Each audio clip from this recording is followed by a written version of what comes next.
por causa con el más caliente campaña del gobierno nacional contra el droga na ciudad de Zamboanga. Itasali pa kontrobersyal el koneksyon del cuantos pa mga general del PNP y mga alkalde del nasyon que tiene que hacer na proteksyon de droga. Tiene ya ahora mga kongresista el aura ya que de también más agresivo el campaña contra este droga en soporta con la campaña del presidente Rodrigo Duterte. Uno ya aquí el congresista del Distrito 2 del Ciudad de Zamboanga, si Congresista Manix Delipe, que asigun con él, taliyaman el autoridad, takuhi con el mga drug pushers. Kita también, necesita hindi masuporta con el mga kandidato desde sangguniang kabataan ni barangay, que tiene tausa con el shabu. Todo ya, barangay kapitan. Barangay Kapitan. Kagawad.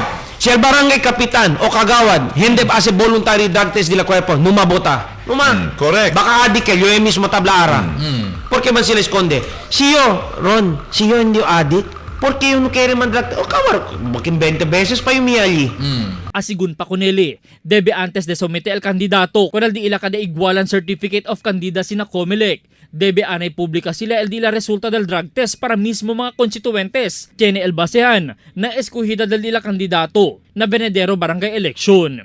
Malin ba kasi, taabla el gobyerno, we are fighting against drugs, kabar mismo kita, no kaya kita man voluntary drug test. Naku sa klase, Kel. Diba? Okay. Malin. Mas temprano, tres mga barrio oficiales el yaman positibo na drug test aquí na syudad. Iasigun ko ng Konsehal Jerry Perez, posible el aumenta pa na mga días que viene, que mas cerca ya el día también del eleksyon del barangay. Albert Luna, Dateline Zamboanga.